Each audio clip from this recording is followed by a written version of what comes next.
আপাতত বেশ লম্বা সময় ধরে কোনো আন্তর্জাতিক সিরিজ কিংবা কোনো টুর্নামেন্ট নেই মিরপুরের শেরেবাংলা ক্রিকেট স্টেডিয়ামে। ফাঁকা সময়ে তাই নেই ক্রিকেটারদের তেমন আনাগোনা, নেই মাঠ কর্মীদের কোনো কর্মব্যস্ততা, কিন্তু ফাঁকা মাঠেই চোখ আটকাবে একজনের দিকে। তিনি টনি হেমিং। অস্ট্রেলিয়ান এই পিচ কিউরেটরকে দেখা গেল হোম অফ ক্রিকেটের মূল মাঠে। পুরো মাঠ ঘুরে দেখলেন, গেলেন সেন্টার উইকেটের দিকে, হাঁটু গেড়ে বসে পরম যত্নে হাত বুলালেন পিচে, যেন বোঝার চেষ্টা করছেন পিচের পরিবর্তন। মূল মাঠে যাবার আগে একাডেমি মাঠে ঘাস নিয়ে চলেছে টনি হেমিং এর গবেষণা। একখণ্ড ঘাসের কার্পেট তুলে করেছেন পর্যবেক্ষণ, বুঝার চেষ্টা করেছেন ঘাসের কোয়ালিটি, কথা বলেছেন দায়িত্বে থাকা কর্মকর্তাদের সঙ্গেও। বুঝাই যাচ্ছে নতুন করে ঘাস লাগানো হবে মিরপুরের আউটফিল্ড এবং একাডেমি মাঠে, আর সেই কাজটা হবে টনি হেমিং এর তত্ত্বাবধানেই। কেননা দ্বিতীয় ধাপে বাংলাদেশে এসে এই মৃত্তিকা বিশেষজ্ঞ পেয়েছেন নতুন এক দায়িত্ব।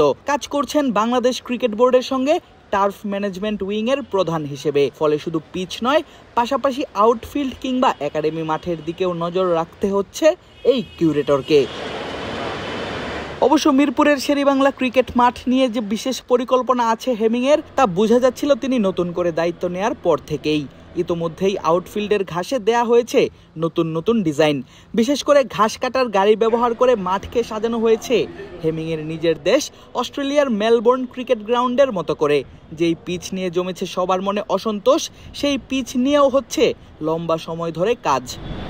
ওয়ালটন এখন দেশের সীমানা পেরিয়ে পৌঁছে গিয়েছে 50টিরও বেশি দেশে। ওয়ালটন, ঘরে ঘরে বিশ্বজুড়ে।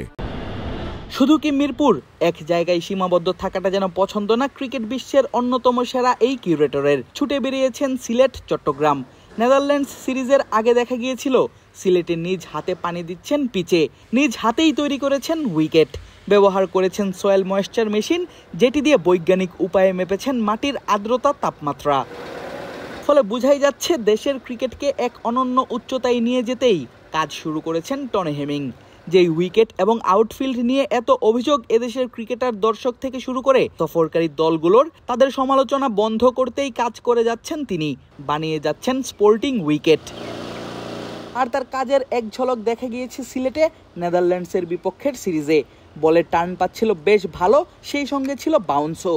স্পোর্টিং উইকেট কেমন হওয়া চাই তাই যেন বানিয়ে দেখিয়েছিলেন এই মৃত্তিকা বিজ্ঞানী। কিন্তু যে মিরপুরের পিচ নিয়ে সবার সবচাইতে বেশি অভিযোগ, সেই পিচের আদৌ কোনো পরিবর্তন হলো কিনা সেটি জানতে অবশ্য অপেক্ষা করতে হবে অক্টোবর অবধি। কারণ সেই সময়েই বাংলাদেশে আসবে ওয়েস্ট ইন্ডিজ দল, মিরপুরে খেলবে 2 ওয়ানডে। তখনই বোঝা যাবে কতটা সফল হেমিং। Adiba Sharaf, crick frenzy.